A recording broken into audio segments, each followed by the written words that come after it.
is to fulfill aspirations of our people and build their capacity, making them strong partners in India's path to prosperity. Our third Kartavya, aligned with our vision of Sabka Saath, Sabka Vikas.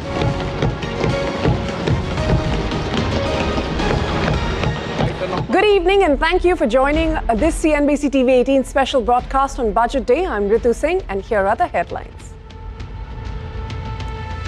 Finance Minister Nirmala Sitharaman's 9th budget keeps an eye on the fiscal deficit glide path, even as it focuses on driving growth by increasing exports and attracting stable long-term investments. Promises to sustain the momentum of structural reforms, strengthen the financial sector and support building cutting-edge technologies at home.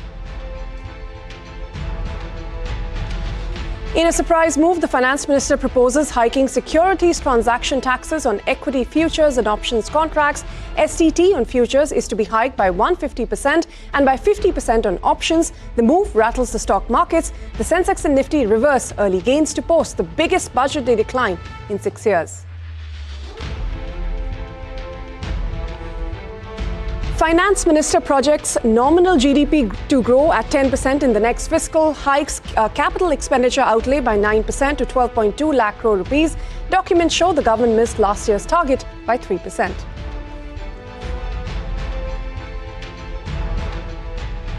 Finance Minister looks to spend more to shore up India's defence capabilities. The budget proposes hiking defence capex outlay by 21% to 5.9 lakh crore rupees. The budget for defence modernisation is up 24%.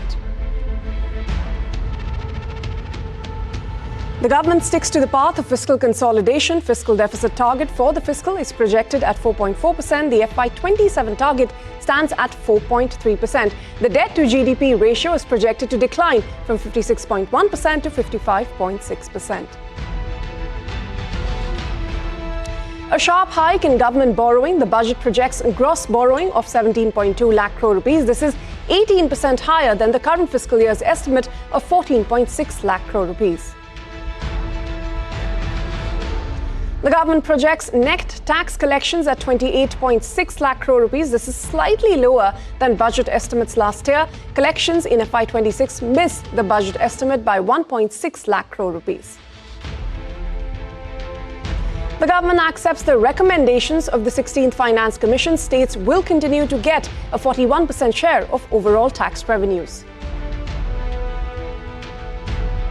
As expected, there are no changes to personal income tax, but the budget proposes measures to ease compliance and cut down on litigation, like more time to revise tax returns without penalties. Also proposes lowering tax collected as source on foreign travel to a flat 2%. TCS on money sent abroad for educational or medical expenses to also be at 2%.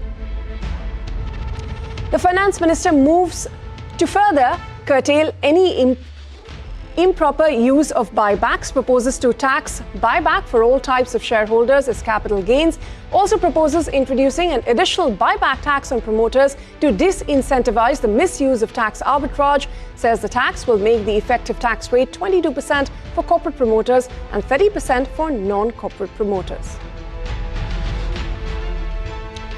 Finance Minister looks to help the government companies raise funds. Budget proposes accelerating the recycling of significant real estate assets of CPSEs through dedicated REITs. The Finance Minister moves to offset the impact of 50% US tariffs, allocates 40,000 crore rupees to boost electronic manufacturing, announces 10,000 crores dedicated fund for MSMEs, and also plans to set up mega textile parks, eases export norms for seafood and leather sectors. The Finance Minister looks to tap more foreign investment for India's AI ecosystem. The budget proposes a 20-year tax holiday to any foreign company that provides cloud services using data centers in India, but the holiday can be availed only if this is done through an Indian reseller entity. Also proposes providing a safe harbor of 15% on the cost of the company providing the service is a related entity.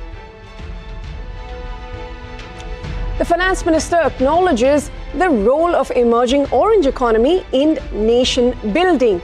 Budget 2026 proposes supporting the Indian Institute of Creative Technologies in Mumbai to nurture talent in India's fast-growing animation, visual effects and gaming comics industries. Also proposes setting up content creator labs across 15,000 secondary schools and 500 colleges. A modest capex hike, more firepower for India's defence arsenal and a tax shocker for the stock markets. Finance Minister Nirmala Sitharaman's 9th consecutive budget is aimed at providing a thrust to manufacturing and offset the impact of 50% US tariffs. Let's quickly take you through some of the top highlights. First of all, the stock markets were rattled after the Finance Minister proposed hiking the Securities Transaction Tax or STT on equity futures and option contracts. The market saw their biggest budget day fall in 6 years. The Finance Minister added more firepower to India's defence arsenal. Defence allocation has been hiked by 21% to 5.9 lakh crore rupees. The budget for defence modernisation is up 24% overall. Capex also saw a modest growth of 9%. As expected, there are no changes to personal income tax, but the budget did propose measures to ease compliance and cut down on litigation, like more time to revise tax returns without penalties. Here are the key snippets of the Finance Minister's minute budget speech. In the interest of minority shareholders, I propose to tax buyback for all types of shareholders as capital gains. However, to disincentivize misuse of tax arbitrage, promoters will pay an additional buyback tax. This will make effective tax 22% for corporate promoters. For non-corporate promoters, the effective tax will be 30%. I propose to raise the STT on futures to 0.05% from the present 0.02%. STT on options premium and exercise of options are both proposed to be raised to 0.15% from the present rate of 0.1% and 0.125% respectively. ये budget Bharat की वैश्विक भूमिका को नए सिरे से सशक्त करता है।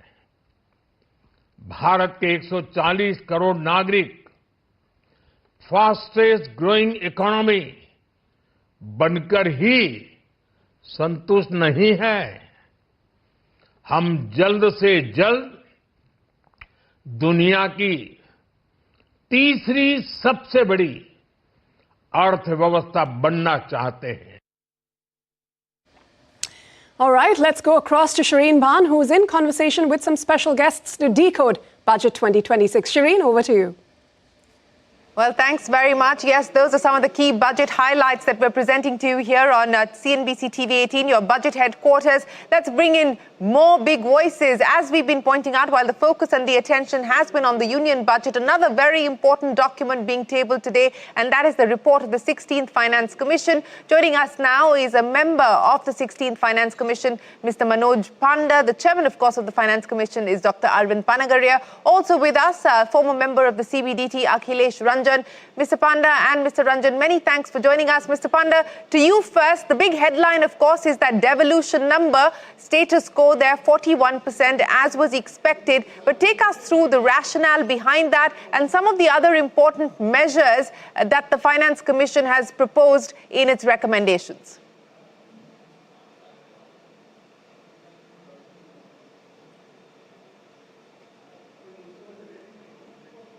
Mr. Panda, can you hear?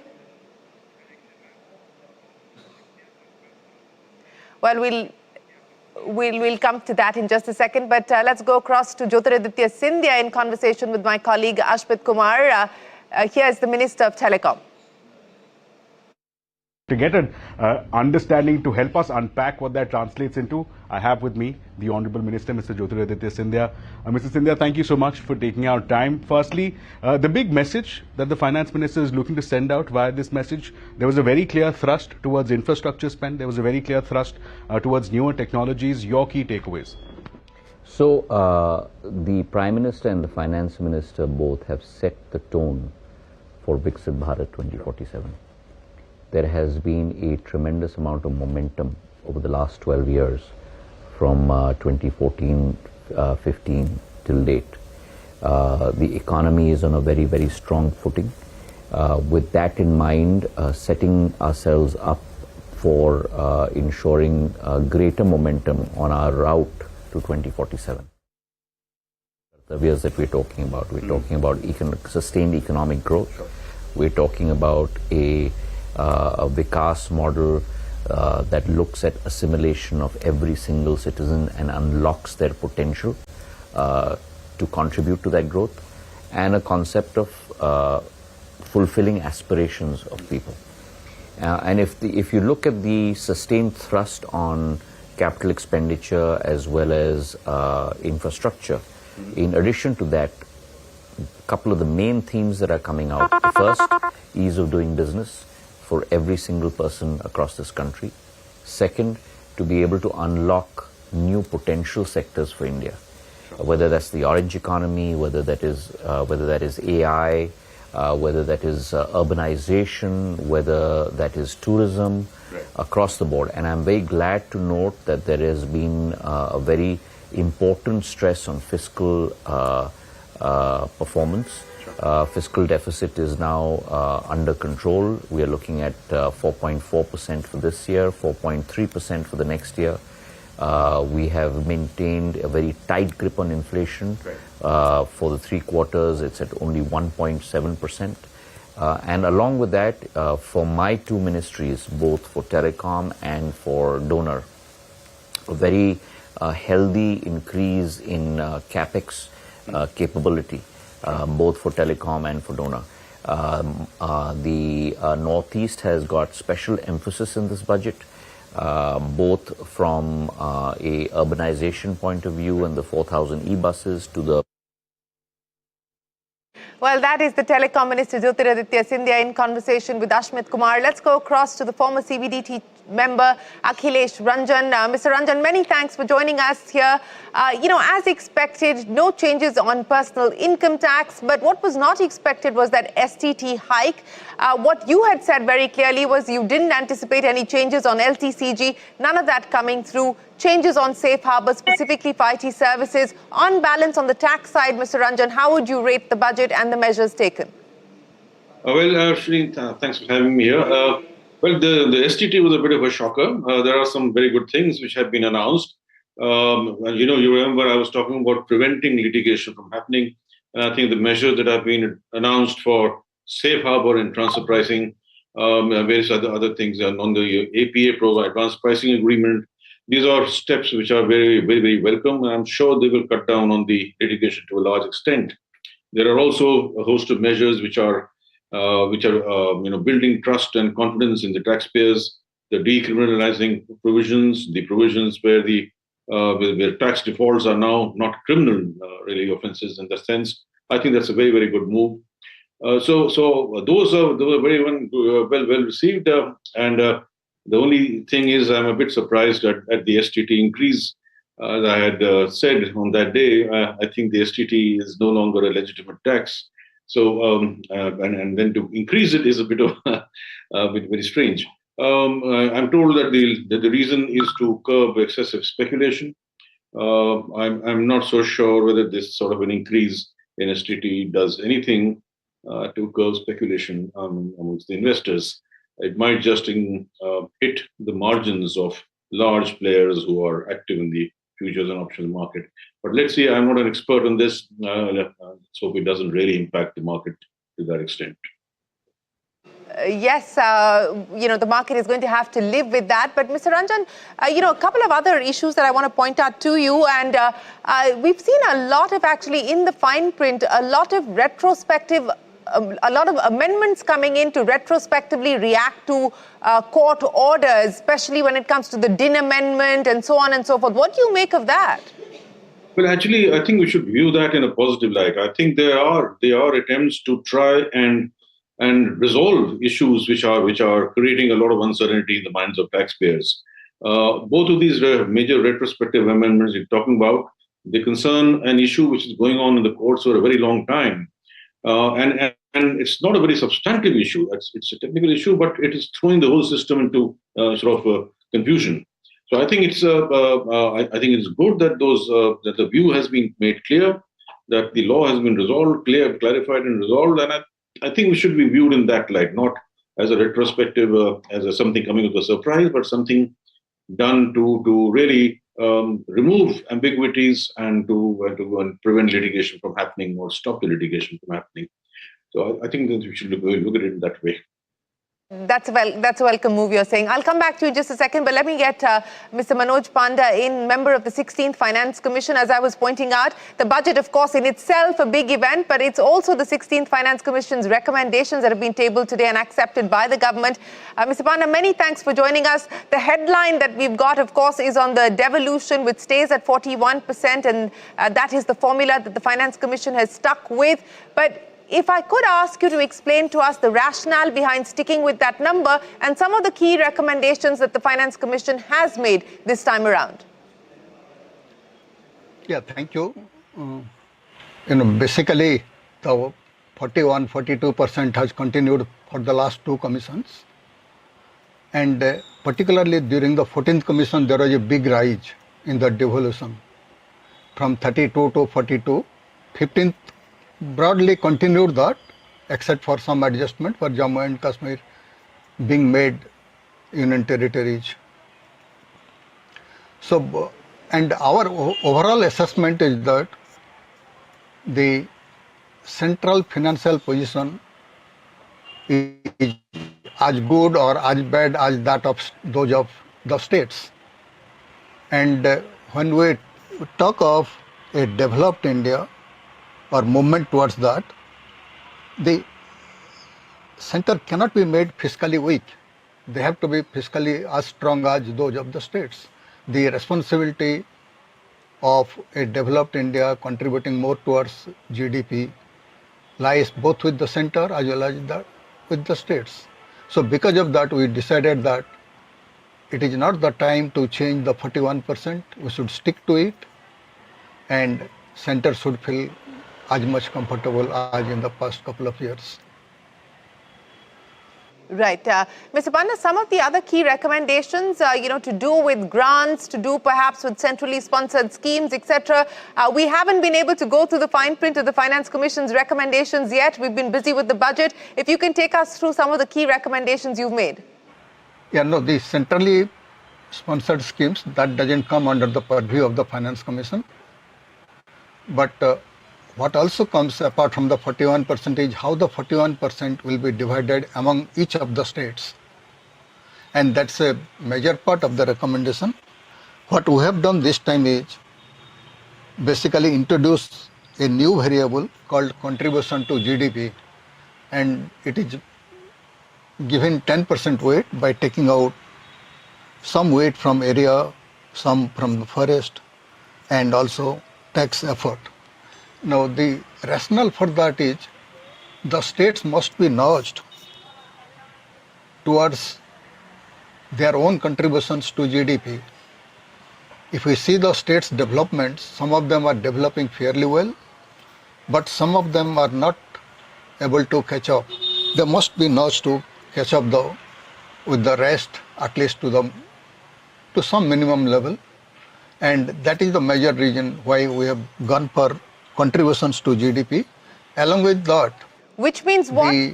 Mr. Panda, just for the benefit of all our viewers, which means that the states that are doing better, what is the impact on them, and the states that are contributing less to GDP, what is the impact on them?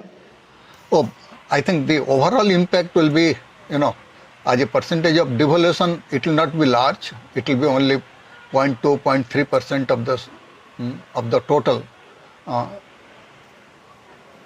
For most of the states, for one or two states, it might go to 0.4%. But the developed states were always complaining that they are being penalized for their contributions to national growth, contributions to national revenue. And that is the reason why we thought it is time to change the direction, at least nominally. so that even if there is a small change, that will send a message. The other major... So the yeah, go ahead, sir. Yeah, the other major recommendation is, earlier where states were being given quite large revenue deficit grants to begin with, and they were being asked to reduce it substantially or even eliminate by the end of the Finance Commission's recommendation period at the end of the 5th year. Now, our analysis says that the normative assessment that the finance commissions used to do and the actual revenue deficit that actually took place, they are very widely different.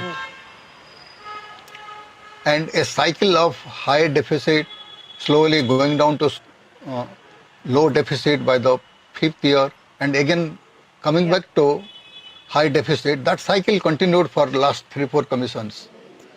And last year, the 15th Finance Commission's last year recommendation, it brought it down to as low as 13,000 crores only for 6 or 7 states. All other states, they did not get any revenue deficit.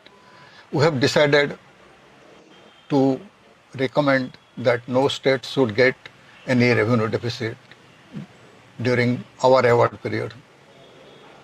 Now it is for the government to take a decision on that.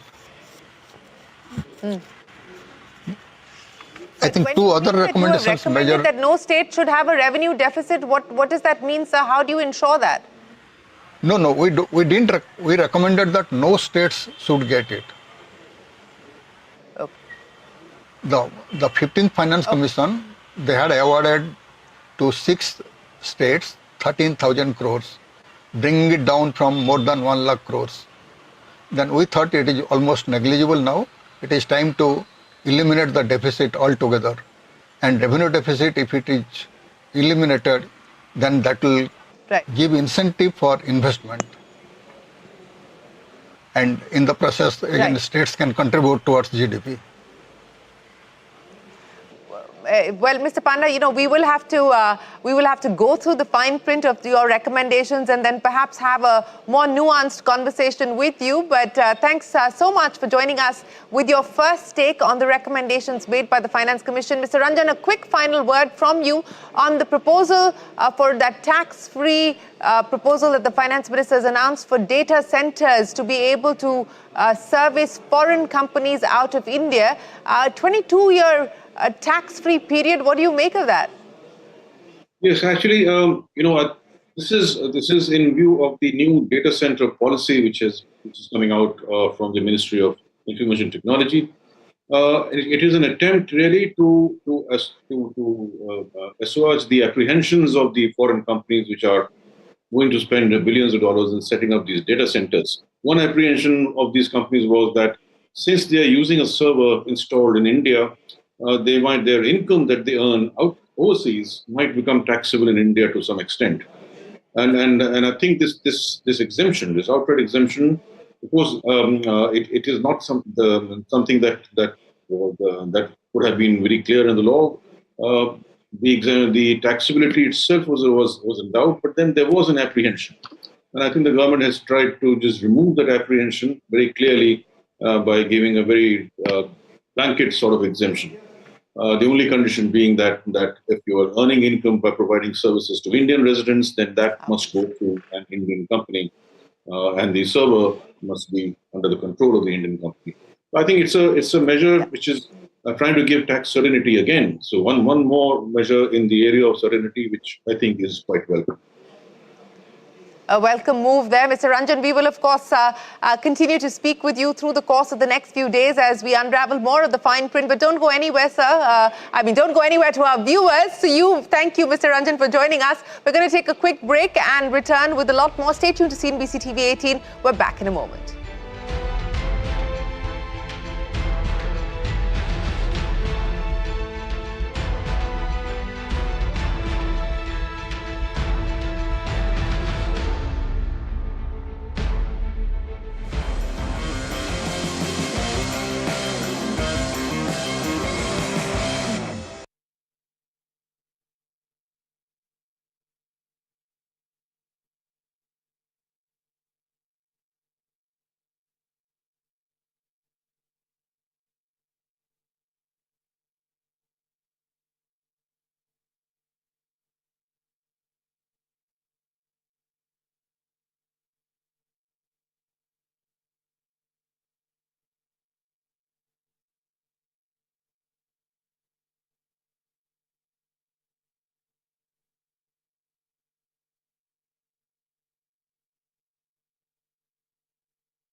Reform, not rhetoric. Ambition, not ambivalence. With that, Finance Minister Nirmala Sitharaman rose to present her record-breaking 9th budget, holding out hope for India in the medium to long term and ensuring that some of the pain points, some of the friction areas are addressed, be it on taxation or predictability and certainty.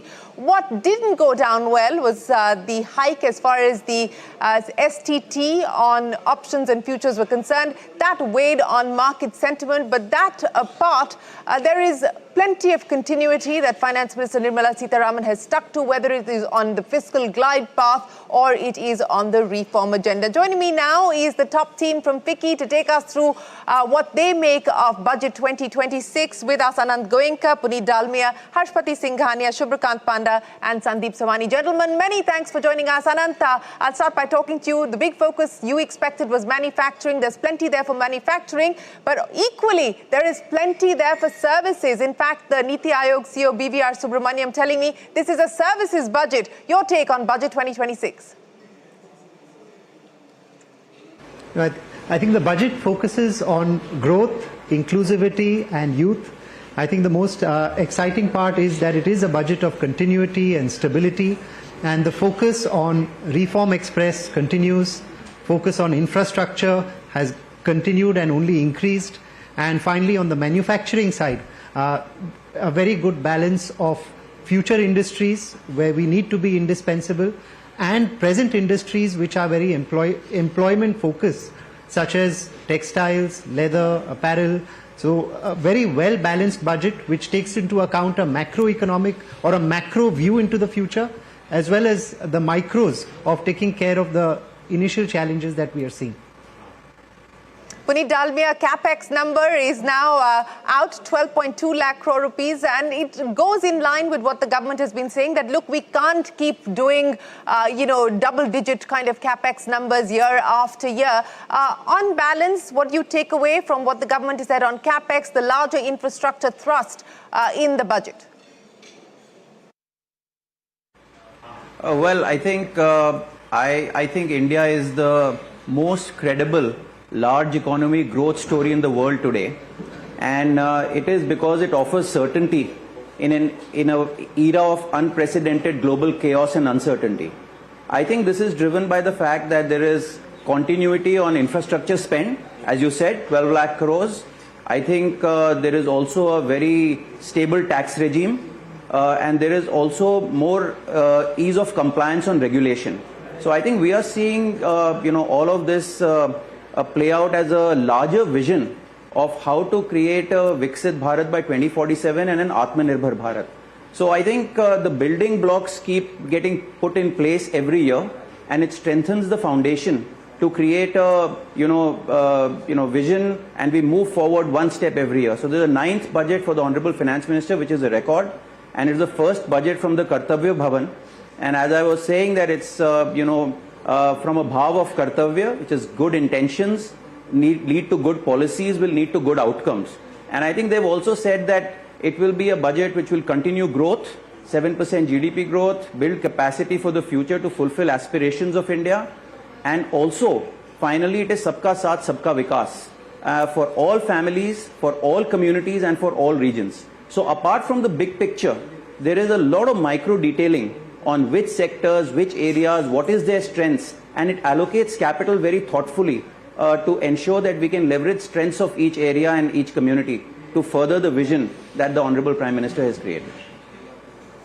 Yes, absolutely. To take forward the point that you were making, whether it was MSMEs, whether it's a 10,000 crore rupee outlay, the electronic component manufacturing scheme, where the outlay has now been enhanced to 40,000 crores, or it is benefits, basic customs duty benefits to the nuclear power sector, and so on and so forth. Mr. Singhania, if you were to look at the fine print and the minutiae, what stands out for you in terms of impact? I think it's a very important budget from the point of view that we are operating from a space where our debt to GDP ratio is coming down continuously. So there is certainty, there is clarity in the direction, and that is very important. In today's turmoil globally, there are very few large economies and those particularly, I mean, nobody is growing at the rate that we are growing, which have these kinds of numbers. So this is very important, and as the Finance Minister herself said, this provides fiscal space. So this is extremely important to look at. Along with this, the Finance Minister has also talked about trying to invite foreign investments into India, be they through the data centers, be they through even people of Indian origin living overseas, because I think the rupee depreciation is also predicated on the fact that we are seeing large capital outflows. So besides looking at the domestic side growth alone, we are trying to invite foreign capital, which to me is a welcome move. Shubhrakant Panda, plenty there for the medical space, medical hubs for high-speed rail, defense corridors, and of course tourism as well. But on balance, what do you believe the budget is likely to deliver on in the near term? The medium to long term is a different story altogether. Well, I would expect that, the focus as always has to be on execution, because announcements are great, but in all fairness, I must also mention that this government and this finance minister has had a sharp focus on execution, as has been seen from previous budgets. Shireen, the point I wanted to add here is, I think what stood out for me was the multiple references to ease of living and many proposals which were connected, to that concept. So I think it's a citizen-centric budget which is very welcome. And also from an inclusivity point of view, not just as Puneet mentioned about, opportunities and resources for all sections of society, but the fact that, even within the emphasis on manufacturing, there is also, specific schemes and support for MSMEs, which is very important because that's the real job creation machine in the country, in any economy for that matter. And I think that focus will stand us in very good stead. Okay, yes, whole bunch of sectors there being mentioned by the finance minister. And the defense, while she didn't talk about it in her speech, the defense allocation has seen an increase B2B of about 21%. So that's been a significant change there and a significant capital allocation for the government as well. But Anand Goenka, coming back to you now, specifically, for the electronic manufacturing sector, because that was something that you had spoken about. She didn't announce a park, but, the component manufacturing scheme has got a significant uptick. There was a park announcement, but that was more to do with textiles and technical textiles to be specific. But, the point that you were making that continue to accelerate growth for that sector, enough done? Yes, so on the electronic manufacturing scheme, she has only increased the outlay, which is exemplifies enough focus on EMS. She has also added the semiconductor mission to continue with ISM 2.0. So both put together, there's a fair amount of focus on semiconductor sector. Yes, and ISM 2.0, the allocation was not provided in the budget, and that's probably because it is waiting for cabinet approval. So we'll probably see an allocation coming in for ISM 2.0 later. But Puneet, coming back to you, high-speed rail, freight corridors, container shipping, an allocation for that as well, ship repair, civil aviation sector, components being exempt from basic customs duty. So a lot in the infrastructure and allied infrastructure spaces linked to manufacturing also being mentioned there by the finance minister. Look, India is building massive physical infrastructure and digital infrastructure, and this is intended to create inclusion and to boost productivity. And I think we are moving from just a domestic growth economy to being globally more competitive as an economy. So I think this will ensure, all this investment in infrastructure will ensure that our logistics costs come down, mobility increases, people are more connected, and it just unlocks productivity across people, across various segments of society. So I think this is a very welcome move, and the beauty is it's done with a long-term vision. And the execution momentum just continues every year. So, and it's also done very thoughtfully. So the capital allocation is not, done, it's done with a lot of micro detailing, which cities should be connected where, what hubs should be created depending upon the strength of that area. So I think the capital allocation is also very thoughtful.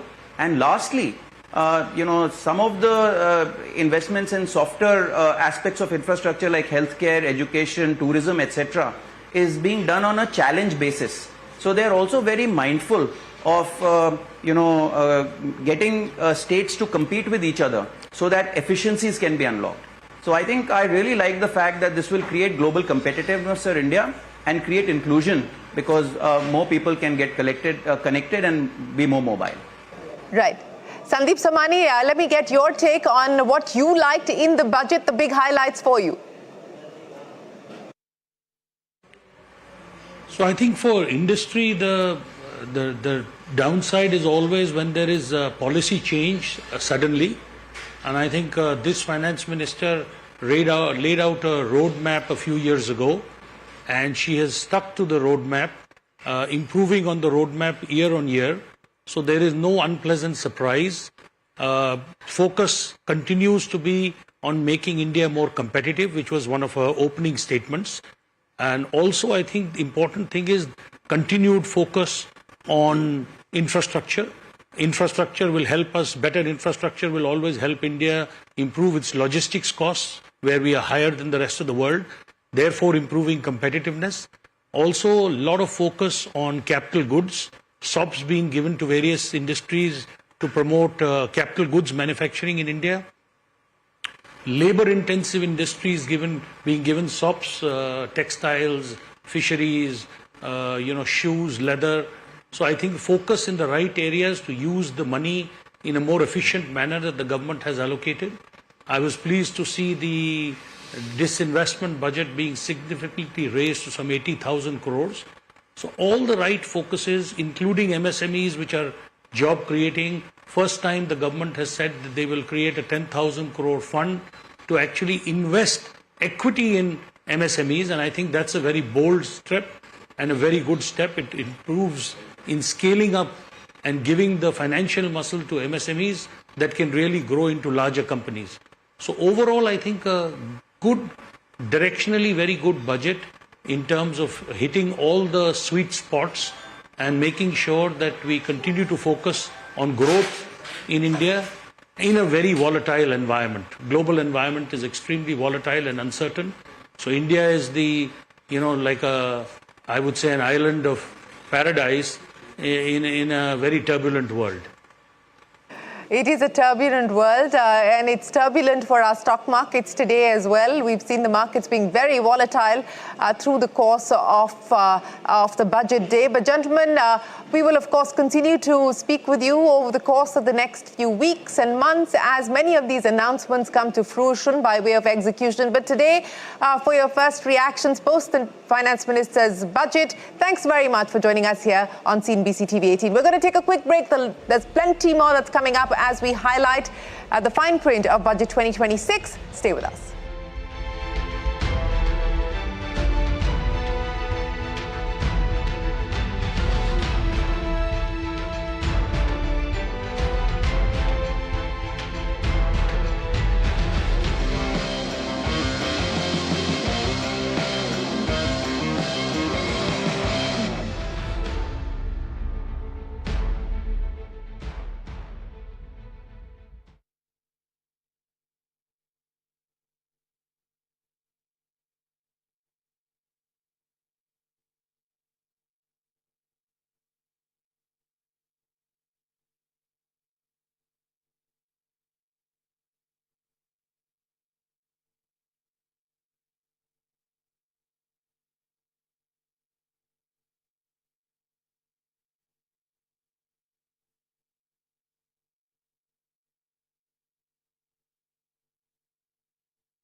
Welcome back to this special broadcast on Budget 2026. Now, markets reversed their early gains to post the biggest budget day decline that we've seen in 6 years. Nigel D'Souza has all the market action and is joining in now. Nigel, what a tough Sunday for the markets it's been. A very, very difficult day of trade. As you can see, all the indices, the Nifty ending down close to around 500 points. At one point of time, we were down close to around 700 points. The biggest hit really today came in terms of sentiment. No one was factoring in, or at least the buzz was not very, very loud, that an STT hike could come about. That's precisely what the finance minister did announce. And because of that, you had all these market players, whether you're looking at Angel One, BSE, CDSL, all of them took a sharp knock in today's trading session. There was an expectation that the defense-related names, they'll see a higher allocation. To be fair, actually, the allocation is quite high. However, those stocks had already run up in anticipation, and that's why those stocks had come in for profit-taking. BEL, Bharat Dynamics, as well as HAL, all of them sharply lower in today's trading session. Bharat Dynamics, in fact, had put on a good amount of weight getting into this event, and all that got sold into, so those stocks were under pressure. The other problem was the gross market borrowing. That number came higher than expected at around 17 lakh crore, or the street was bracing for a number of around 16 to around 16.5 lakh crore. And because of that, the PSU banking names, after seeing a good run up in the last few trading sessions, they did come in for profit taking. Even Big Boy, SBI did see some selling. PNB as well did end lower in today's trade. The other couple of names, though, did pretty well. So let's highlight a couple of winners. Data center plays. There was a bit of a booster shot that came in for them. So Anant Raj, E2E Networks. Remember, these are stocks that have already seen a sharp correction. You have NetWeb Technologies as well. That was higher. Let's get some of those stocks running for you on the screen. And Orient Pro, some kind of play with regard to data center. We'll have to see how it actually plays out. For the time being, though, these stocks did pretty well. Precious metal stocks, though, they did correct over the weekend. And today, some of those stocks that are direct play in terms of precious metals, they came in for profit taking. MCX was down close to around 10% in trade. You had Muthoot Finance as well. That was lower because, that in the entire up move that we saw on gold, Muthoot Finance as well did play out. And Hindustan Zinc, Vedanta just sold a % stake in the company at much higher levels. And today, post that correction that we saw on silver, well, those stocks, in fact, were lower. The AMS companies, though, there was a hike in terms of the PLI component, and because of that, those stocks did well. So Amber, Keynes, both of them, they outperformed in today's trading session.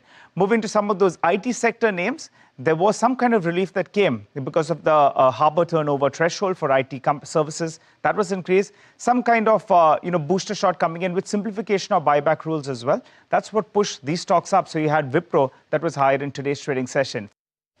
Nigel, thanks very much for taking us through that action. Now, in what was a surprise move, the finance minister proposed hiking the securities transaction tax, or STT, on equity futures and option contracts. Now, the STT on futures will be hiked by 150% and by 50% on options. Here's what market experts made of that surprising move. STT increases beyond expectations of the market. But in some sense, it is the syntax of the market. 9 out of 10 retail investors were losing money. The benefits was mostly going to the HFTs. Undoubtedly, government had to take some step. We can only pay that STT and capital gain. STT was introduced in lieu of capital gain. With increased STT, the Honorable Finance Minister may look to reconsider capital gains taxation. Don't go by the immediate reaction. Markets are spooked because of the STT, but I think overall, what she mentioned in the first paragraph, reform over rhetoric, action over ambivalence, and people over populism, I think I would have summarized in a similar manner, but she herself said before presenting the budget. So I mean, a glide path towards lower debt to GDP, continued focus on infrastructure, which includes digital, physical, social, continue to, the ease of doing business, improving the quality of life to make the most of the demographic dividend. I think all of them are structurally positive, and particularly on the buyback, because all of us, we have been discussing that the cash is getting piled up in the corporate balance sheet. So either they do the capex, which I think some of the tax incentives on data center and few other things should spur that. FIs are definitely out of the market today. So real impact of this will be seen tomorrow in terms of how are they thinking about this particular thing, because a lot of marginal trades will become unviable. So the high frequency traders, for them it will be unviable, a lot of it will be unviable. Second, there are a lot of products, arbitrage products, where a lot of money is there. Those will become unviable, and hence there will be a lot of redemption in those products whenever this new regime comes in. So the market will get less leveraged and less liquid. So the impact on the market will be a little more bearish because of this particular provision. The increase on SGT on derivatives, I look at it as a move from the government to oriental and align people towards trading and investing long term in equities. Today the equity SGT will be lower than F&O SGT, which encourages them to get into the equities market. That is totally in alignment with the capital formation requirement of Viksit Bharat. The SGT increase, this is not the first time it has happened. Every time when it happens, the reaction is exactly like what you said. The market feels worried and concerned whether it will impact volumes, will impact revenues, etc. India is a growing economy and fast growing in a big way. And in that process, what we have always seen is the market growth is so much, and the depth of the market grows so much. The initial concerns go away soon, and the market starts developing. Now, Budget 2026 has also proposed a 20-year tax holiday to any foreign company that is providing cloud services using data centers in India. Rachna Dhanrajani is here with the details of that and the significance of this move. Rachna? That's right. Budget 2026 puts data centers firmly in focus with clear tax incentives aimed at pulling global cloud companies into India. The Finance Minister has announced a tax holiday till 2047 for foreign companies offering global cloud services from data centers located in India. Any services sold to Indian businesses, however, will be routed through an Indian reseller and they will be taxed locally. But to reduce tax uncertainty, the government has fixed a 15% safe harbor margin for related party data center services. This is a move aimed at cutting long-running transfer pricing disputes for global cloud firms. But there's also a supply chain push. Non-residents warehousing electronic components in bonded warehouses will be taxed on a 2% profit margin, translating into an effective tax of about 0.7%. So who benefits globally? Well, large cloud providers running global workloads from India stand to gain definitely. This includes Amazon Web Services, Microsoft Azure, and Google Cloud.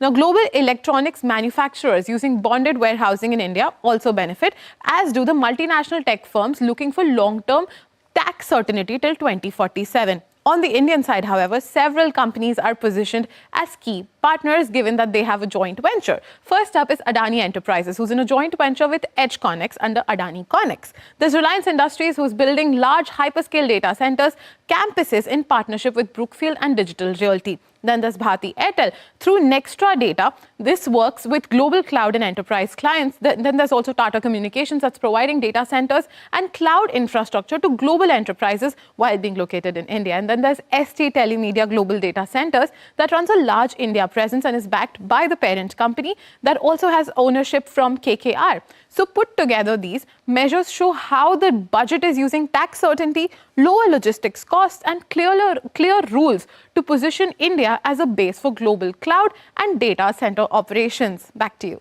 All right, Rachna, thanks very much for taking us through that. Now we'll move on because the budget also saw a slew of initiatives to boost the textile and the seafood industries. But are these measures going to help offset the impact of US tariffs? That's the question we're asking, and Shilpa Ranipeta has the answer. Shilpa, are these measures enough to offset a 50% potential tariff hike? Well, that's the hope. But let's look at what the announcements were. Now, the government has announced a series of relief measures for India's textile, leather and seafood industries. All labor-intensive sectors, all currently under pressure due to high US tariffs and weak global demand. Now, starting with seafood. Now, seafood, the duty-free import limit for inputs used in seafood processing, that's been raised from 1% to 3% of last year's export value.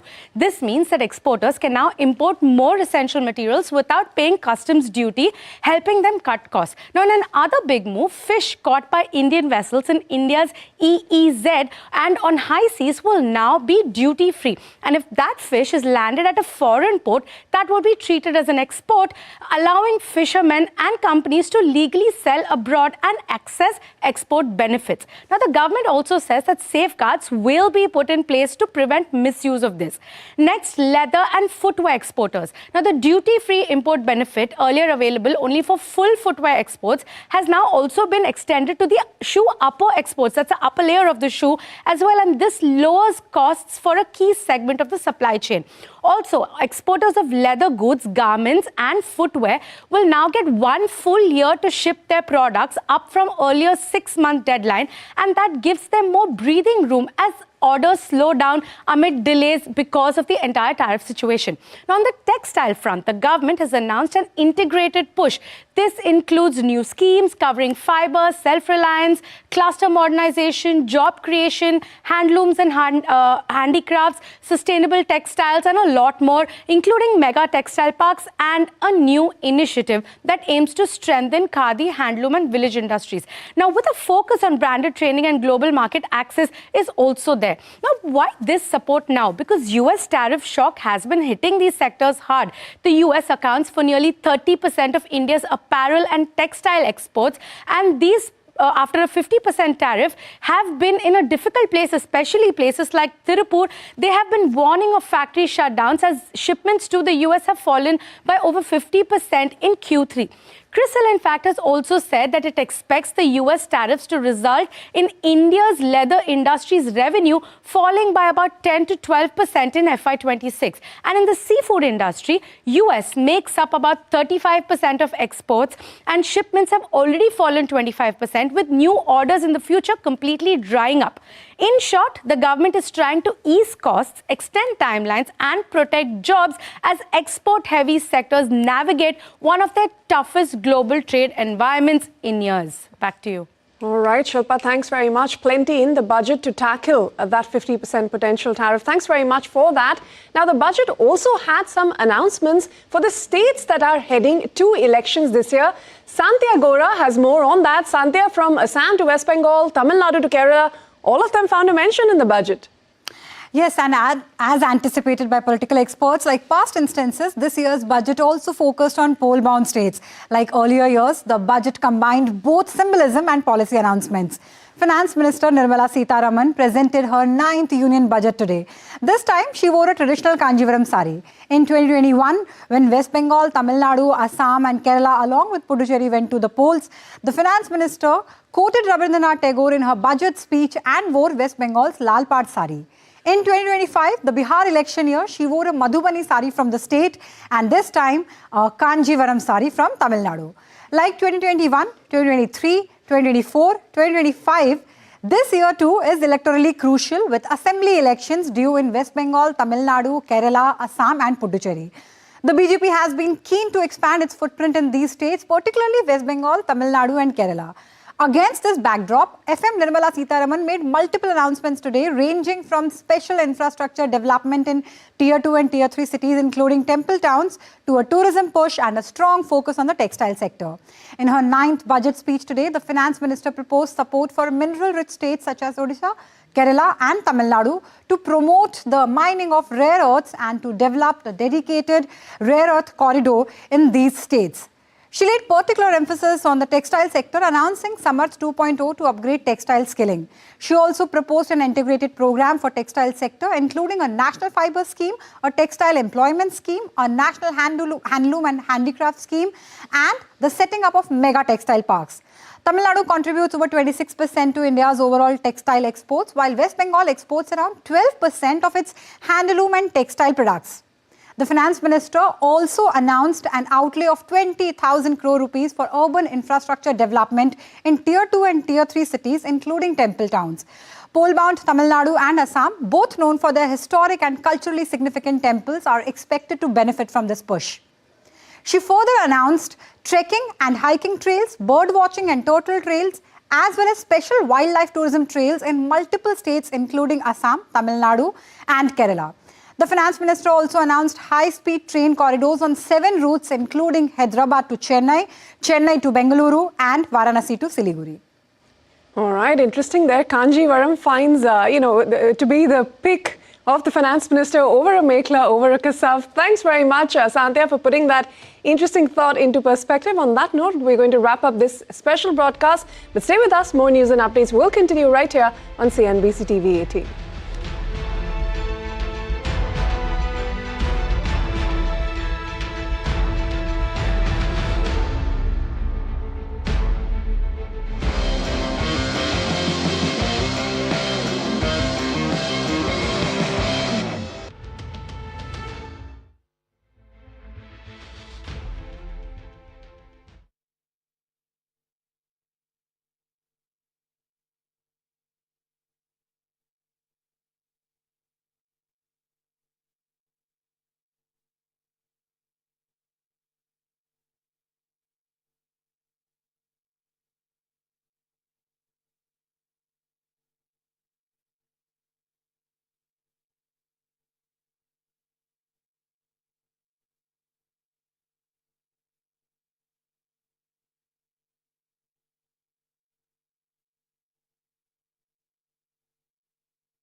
माननीय वित्त मंत्री श्रीमती निर्मला सीतारमन जी।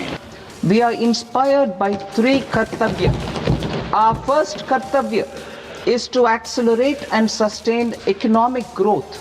Our second kartavya is to fulfill aspirations of our people and build their capacity, making them strong partners in India's path to prosperity. Our third kartavya, aligned with our vision of Sabka Saath, Sabka Vikas.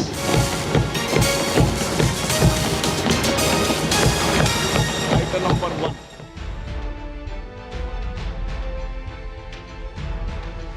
Good evening and thanks for joining CNBC TV18's special broadcast on Budget Day. I am Archana Solanki. Here are the headlines we're tracking. Finance Minister Nirmala Sitharaman's 9th budget keeps an eye on the fiscal deficit glide path, even as it focuses on driving growth by increasing exports and attracting stable long-term investments. Promises to sustain the momentum of structural reforms, strengthen the financial sector and support building cutting-edge technology at home.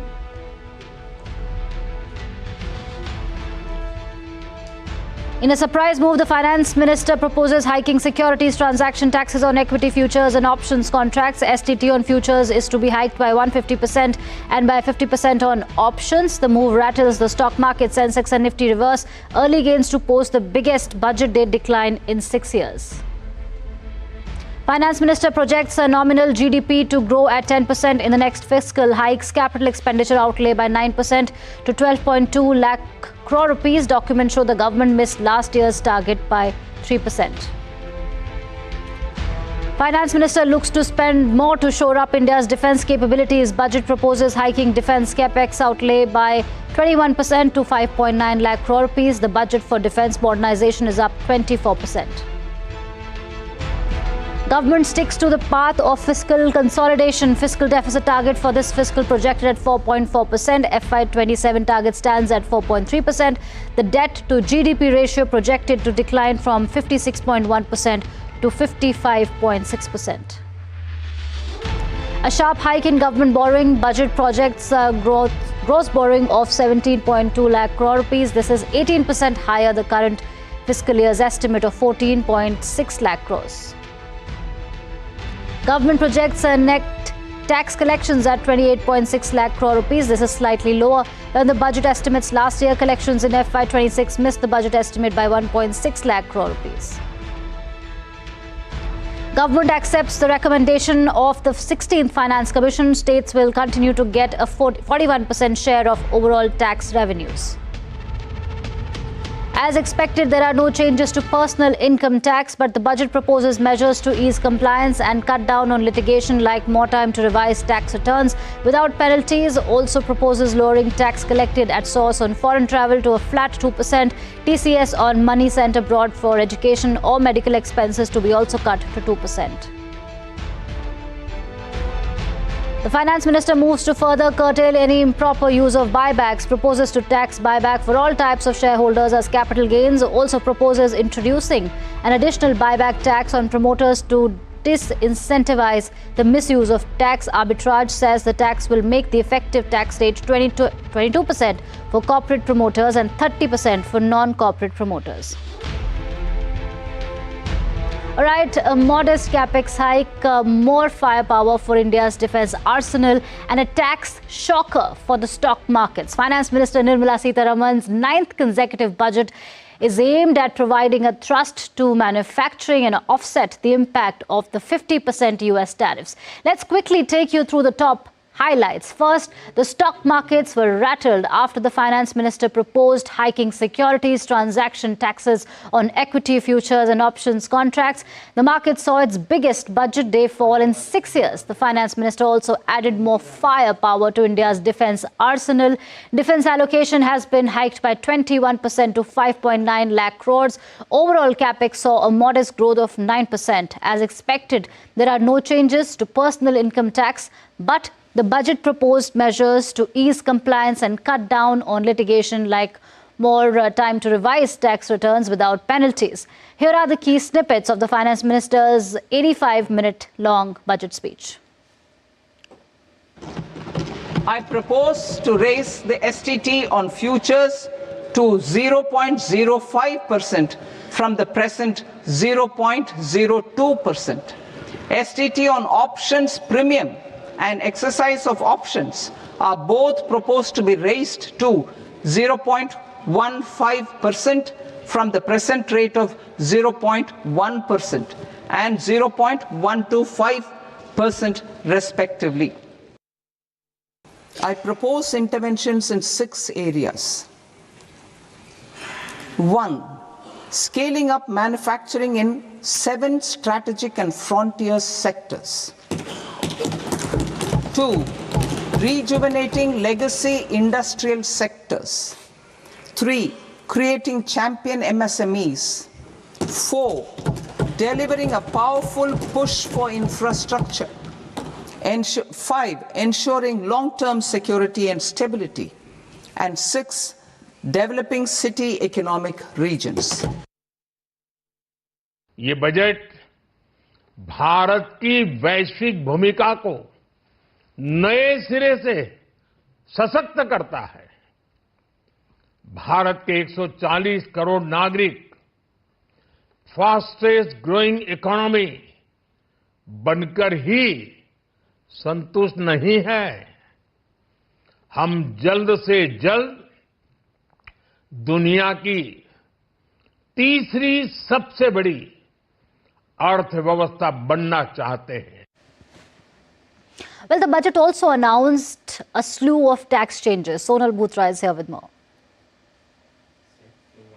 Basically, if you're going abroad to study for medical purposes or for leisure travel, you will have to deduct less TCS on the amount that you're paying there. It has been reduced from 5 to 2% for education and medical purposes, and reduced from 5 and 20% to 2% if you are taking a group package for traveling abroad. Of course, this amount can be set off while you're filing your return, but it created liquidity issues for investors or individuals, and that is something which seems to be getting solved by this particular change. On sovereign gold bonds, now remember, after the rally that we saw in gold, a lot of people were buying sovereign gold bonds in secondary market. There is a clarification which has come in that from April 2026, the gains on this will not be exempt from capital gains tax. Only people who have bought it from the primary market from the start to the end will not have to pay capital gains tax, but if you bought it from the secondary market, there will be no exemption that will be available. Now, the fifth one is that if you are paying interest, basically borrowing money to buy mutual funds, this interest that you pay will not be allowed as a deduction from any of the dividends that you are earning from mutual funds. So this provision is done away with. There are a lot of relaxations in terms of compliances as well for return filing.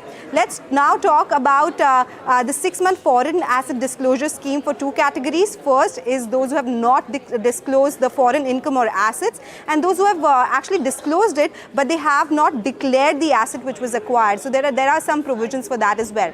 Now let's talk about the corporate taxes, because there are changes in safe harbor rules, because this was a long ask from the industry as well. The threshold for availing safe harbor rules for the IT industry has been increased from 300 crore rupees to 2,000 crore rupees. So that's a positive which has come by. There are some exemptions on data centers as well.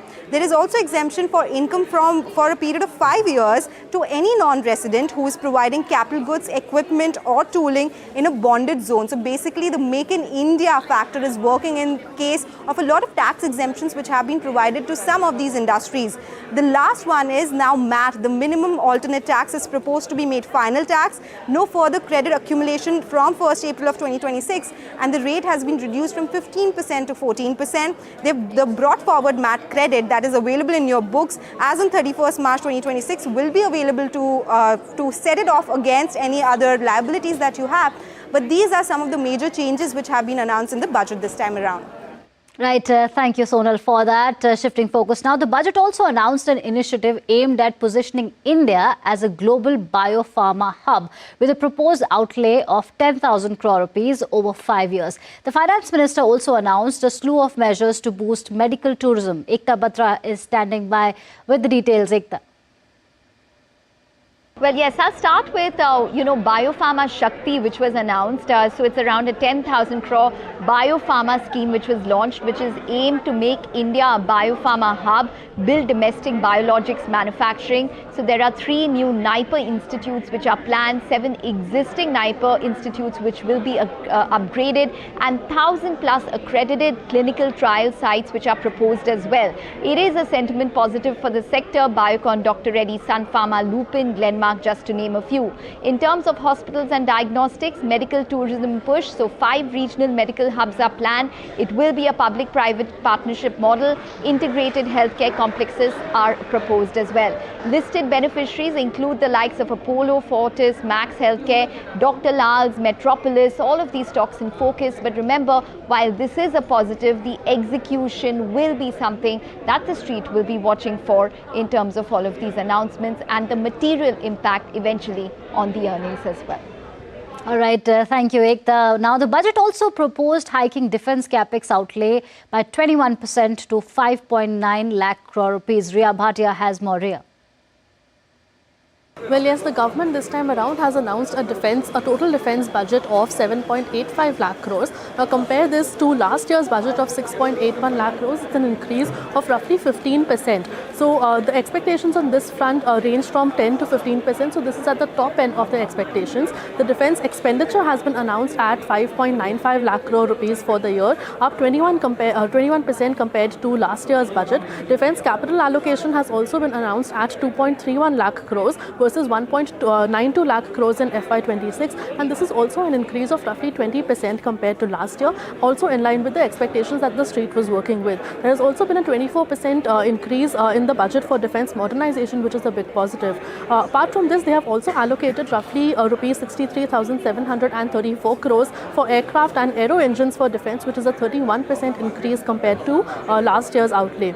Now, in terms of the market reaction, the Nifty Defence Index ended roughly 5.4% lower today, recovering from its lows of 7 to 8%. And in fact, at one point of the trading session earlier before the budget was announced, it was up by roughly 2% earlier in the session. Now, the street seems to be disappointed by the fact that there were no separate announcements or schemes that were announced for certain segments like drones, UAVs, electronic warfare, defense electronics, missiles, even for arms and ammunition or for indigenization as a whole. So that is where the street seems to be disappointed. But overall, this was a very healthy increase in the capital allocation as well as for the overall defense budget.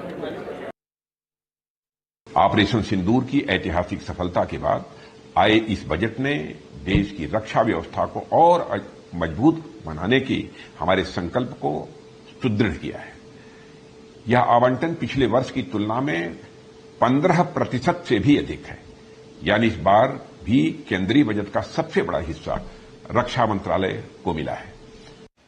All right, so what did the budget have for the startup ecosystem? My colleague Shruti is joining us on the broadcast. Shruti, over to you. Well, thanks for that. Budget 2026 sends a clear signal to India's startup ecosystem. This is no longer just about creating startups, it's about helping them scale. Here are the key takeaways. First, deep tech and manufacturing. The launch of India Semiconductor Mission 2.0 is a major push for hardware, chip design and advanced manufacturing startups. The focus is on building full-stack domestic capabilities, from equipment and materials to design and supply chains. This is backed by a 40,000 crore rupee allocation for electronic components aimed at easing supply bottlenecks. Alongside this, the development of critical mineral and rare earth value chains brings deep tech startups in electronics, EVs, defense, and clean energy into focus. Second takeaway is growth capital for MSMEs and scaling startups. The government has announced a 10,000 crore rupee SME growth fund, along with a 2,000 crore rupee top up to the Self-Reliant India Fund. The emphasis is on patient capital to help small businesses and startups scale. Liquidity support through mechanisms like TREDS and credit guarantees is expected to ease cash flow pressures. Third, easing operational friction. Budget 2026 addresses a key pain point with the rollout of corporate mitras in Tier 2 and Tier 3 cities, aimed at providing affordable compliance and professional support, helping startups scale beyond metros. Fourth is women-led entrepreneurship. The proposal to set up self-help entrepreneurs or she-marts is a significant step. These community-owned retail outlets are designed to help women move from credit-linked livelihoods to enterprise ownership. And finally, AI and innovation. Fresh allocations for AI capacity, building missions, and the operationalization of the Anusandhan National Research Fund underline a push towards indigenous research, workforce readiness, and long-term innovation, critical enablers for India's startup ecosystem. Overall, Budget 2026 lays out a clear framework, capital support, manufacturing depth, and technology capability. The real test now will be execution. Back to you. Right. Thank you, Shruti, for that. The budget also saw a slew of initiatives to boost the textile and seafood industries. So, will these measures help offset the impact of America's tariffs? Shilpa Ranipeta has more. Shilpa. Well, that's the hope. But let's look at what the announcements were. Now, the government has announced a series of relief measures for India's textile, leather and seafood industries. All labor-intensive sectors, all currently under pressure due to high US tariffs and weak global demand. Now, starting with seafood. Now, seafood, the duty-free import limit for inputs used in seafood processing, that's been raised from 1% to 3% of last year's export value. This means that exporters can now import more essential materials without paying customs duty, helping them cut costs. Now, in another big move, fish caught by Indian vessels in India's EEZ and on high seas will now be duty-free. And if that fish is landed at a foreign port, that will be treated as an export, allowing fishermen and companies to legally sell abroad and access export benefits. Now, the government also says that safeguards will be put in place to prevent misuse of this. Next, leather and footwear exporters. Now, the duty-free import benefit, earlier available only for full footwear exports, has now also been extended to the shoe upper exports. That's the upper layer of the shoe as well. And this lowers costs for a key segment of the supply chain. Also, exporters of leather goods, garments and footwear will now get 1 full year to ship their products, up from earlier 6-month deadline, and that gives them more breathing room as orders slow down amid delays because of the entire tariff situation. Now, on the textile front, the government has announced an integrated push.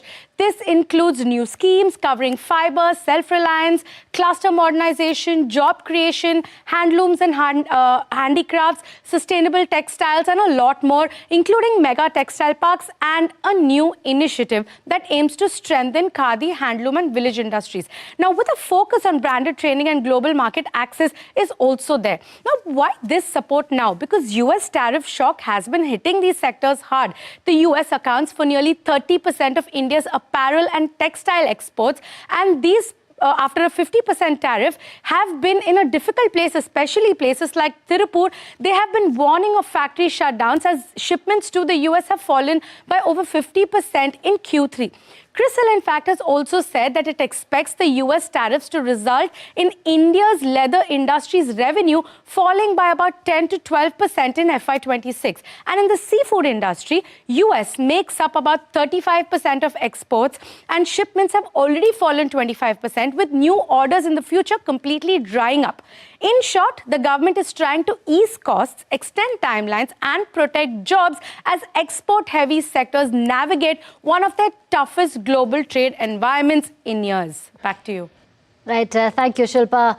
Now, Budget 2026 has also proposed a 20-year tax holiday to any foreign company that provides cloud services using data centers in India.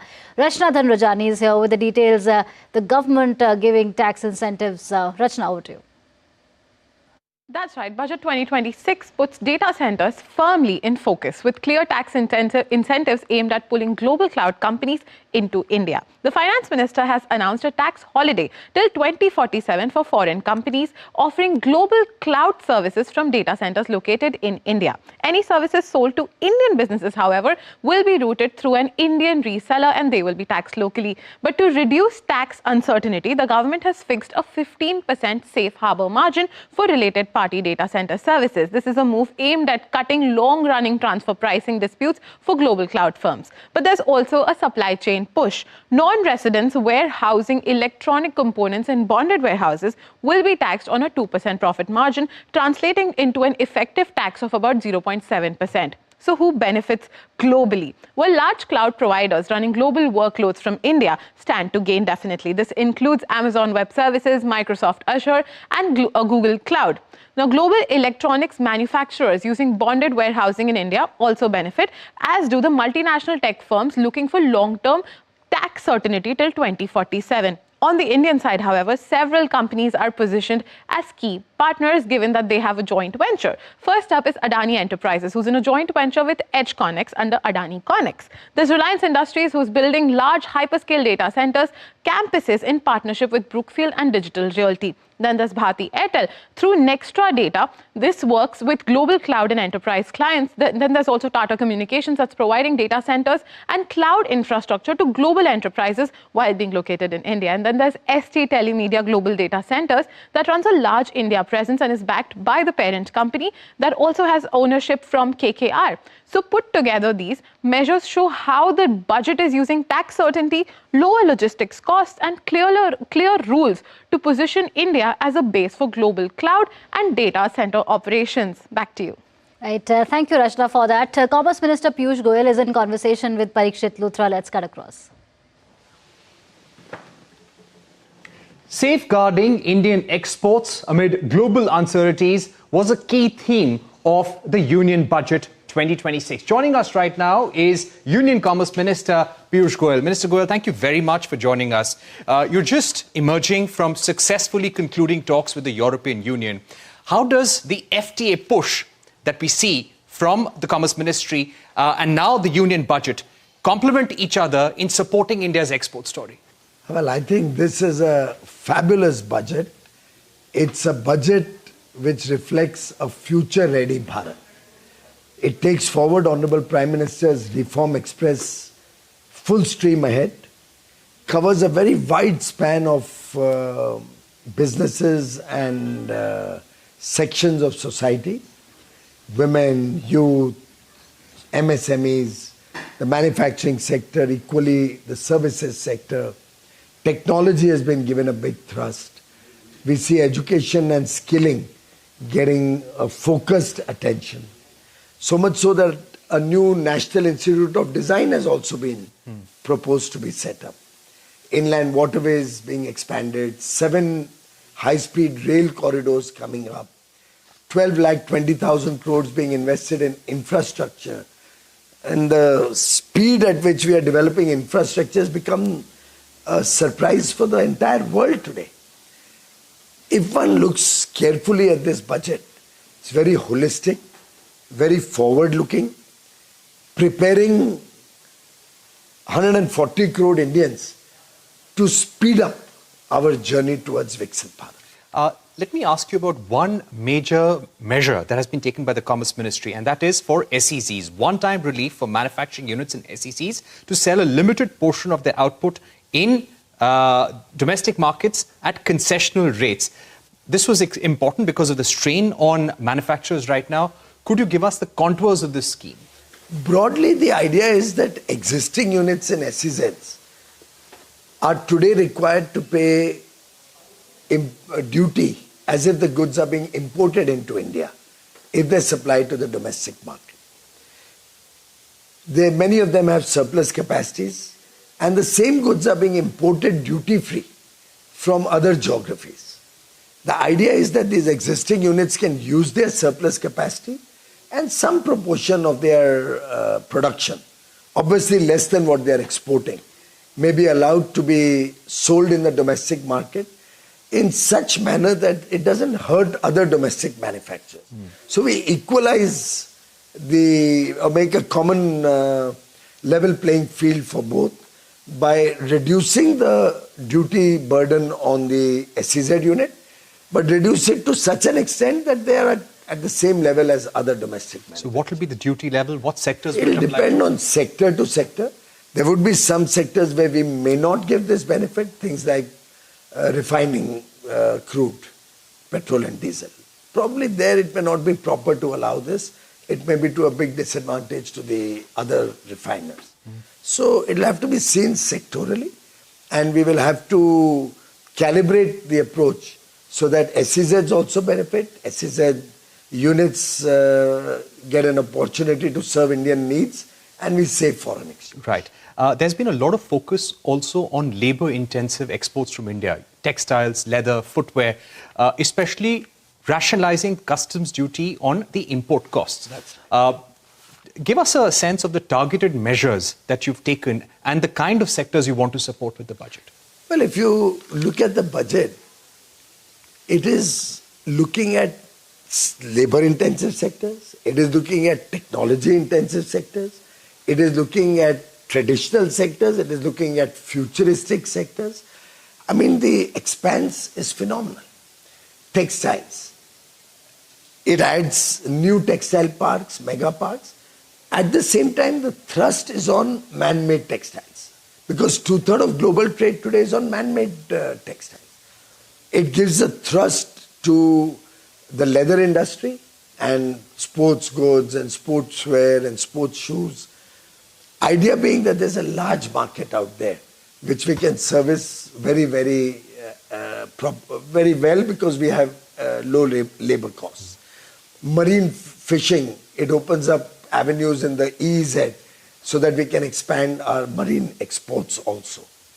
It will also help us provide nutritious foodstuff for our domestic consumption. Animal husbandry and poultry has also been given a thrust.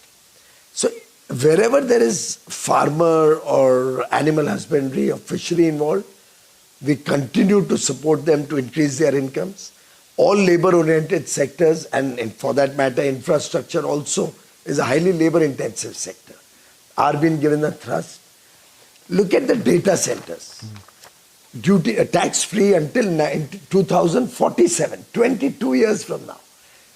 Can you imagine the huge thrust that this will give foreign companies who wish to invest in India to set up data centers and provide cloud services internationally? And look at the benefits for India. We get the material, we get investment into India. We sell material for construction, provide jobs to people to set up these data centers in terms of the infrastructure required. It needs tons and lots of power and lots of power redundancy. So it will promote investment in energy sector. By and large, these data centers prefer renewable energy. So it will give a thrust for nuclear energy, for green hydrogen, green ammonia. It will give a thrust for solar, hydro, battery storage, pump storage. It opens up avenues in a very holistic way. All of which lead to jobs, all of it lead to investment, all of it lead to economic activity, taxes. So the budget, I find, is an economically and fundamentally very strong budget, which gives an impetus to our growth story. Are there certain sectors which are going to get more relief in the coming days, maybe leather for that matter? We are looking at a scheme which may help to promote the leather industry in a big way, and are trying to draw up the contours of that.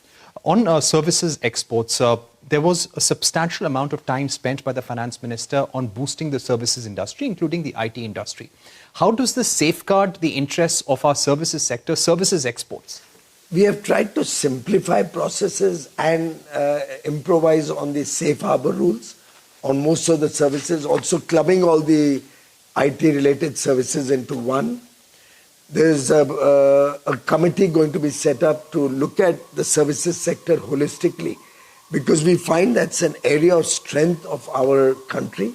It's an area where we are growing already very rapidly, and we see tremendous potential to increase our share in global trade and services to at least 10% of the global trade. And by the way, that is a big amount. Just the European Union alone, with which we've opened up 144 services subsectors through the free trade agreement, imports 2.7 or 2.8 trillion worth of services every year. Currently, we export only 46 billion. If we can target at 10% over there, we're looking at nearly a $270 to $300 billion services export to European Union. That's the potential.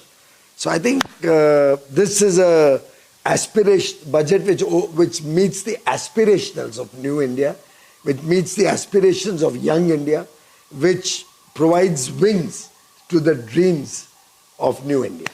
Speaking about the FTA with the European Union, give us a sense of how this is going to safeguard our export growth story, and what kind of growth numbers do you expect once this FTA comes into effect, and possibly even a timeline if you could share with us. Your colleague, Your counterpart, Maros Sefcovic, said hopefully early next year.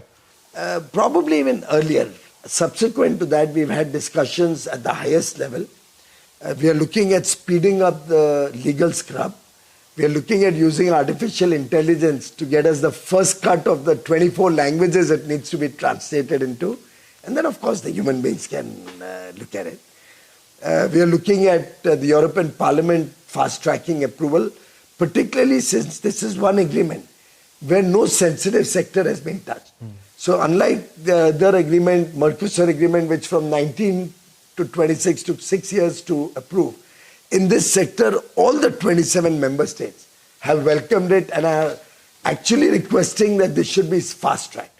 The German Chancellor yesterday said that this agreement, the India FTA, should be fast-tracked and implemented at the earliest. So how much do you expect it to add to our growth story? Our guess estimate or first cut estimate, both on the European side and Indian side, reflects that we should be able to double our bilateral trade in the next 5 to 6 years, after it comes into effect. What about the situation with the United States?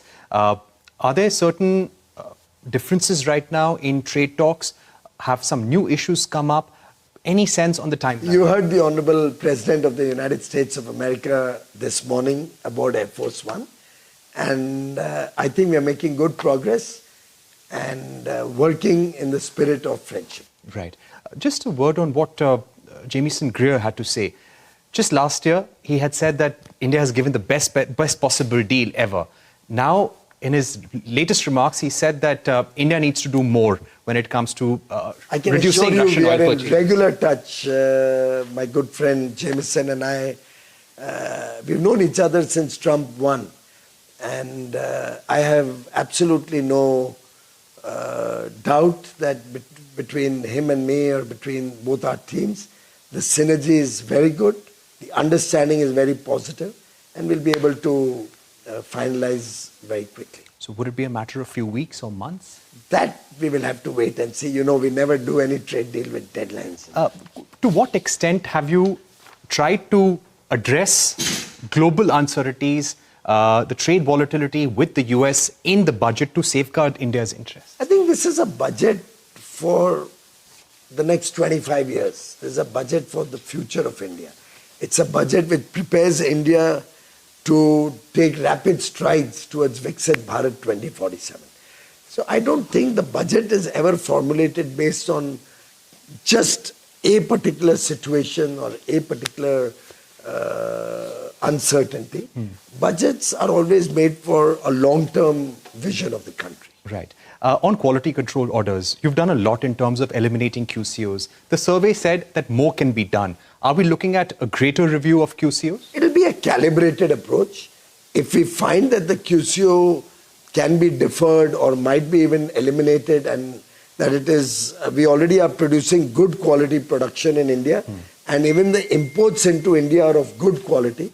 We are not getting substandard goods. We will always be open to amending or even eliminating QCOs. We are a listening government. This government is open to inputs and open to ideas.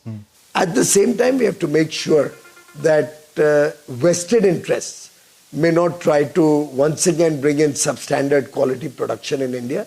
As you are aware, the Honorable Prime Minister has focused very strongly on quality since 2014, when he introduced the concept of zero effect, zero defect, Z. He spoke about it in his Man Ki Baat last Sunday. He spoke about it on the first day of Parliament. He spoke about it today when reflecting on the budget. So I think this is very dear to the Honorable Prime Minister. It's very important when India plans to become a developed nation to also focus on quality in a big way. Right. What is the message that you'd like to send out to global investors with the budget, sir? FI outflows have been a concern. It's been about $23 billion. The drop in FDI has been questioned by experts as well. So what do you think is the message that India is trying to send out with this budget to both domestic investors and global investors? Well, I think being the fastest growing large economy with fiscal prudence at the core of our thinking, you can continue to see fiscal consolidation in this budget also. With the fact that massive investments are going into infrastructure and new opportunities are being created for investments in manufacturing and promoting services. We have set the roadmap for the next 2 decades, powering the economy on towards Viksit Bharat, a developed and prosperous India by 2047. I think those who will miss the bus today will regret it. Any rethink on the press note 3 on China? We have been receiving requests from many quarters that there could be a de minimis so that the larger funds, which may have a very small element of some 1 or 2 Chinese investors having 1 or 2, 5% Chinese investment in a larger pooled capital or a fund, may be considered for exemption, because that's not really an opportunistic takeover that could be planned. It's just a financial investment which comes in through the form of funds. It is certainly something which has been brought to our notice and is under consideration. Minister Goyal, thank you very much for joining us to give us the sum and substance of the union budget and the message it sends out to our exporters and the global investor community. Thank you so much. Thank you. So I'll just do a quick Hindi one. All right, thank you, Parikshit, for that conversation with the Commerce Minister. On that note, what we'll do is we'll take a short break, but don't go away. News and updates continue right here on CNBC-TV18.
Finance Minister Nirmala Sitharaman has delivered the budget 2026 with an eye on resilience, with an eye on future technologies, with an eye on ease of compliance.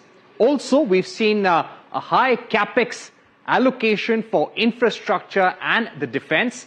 These are all-time high allocations that we're looking at. Joining us right now to break down the budget maths is Cyril Shroff, Chair of the FICCI Corporate Governance and Corporate Laws Committee and Managing Partner Cyril Amarchand Mangaldas. We also have Nirmal Jain, Chair of the FICCI NBFC Committee and Founder IFL Group and Managing Director IFL. We're also joined by Rashesh Shah, Past President FICCI and Chairman Edelweiss Group. Thank you very much, gentlemen, for joining us. Mr. Shroff, how do you think this budget delivers in terms of making India more attractive for a place which can attract durable FDI and foreign institutional investors? So, whilst this is not a big bang budget in that sense, there are a lot of solid pieces in it. And when you look at it in the context of continuity of, number of policies that were announced in the last 2 years and see this as a continuum, there is a lot of good stuff there.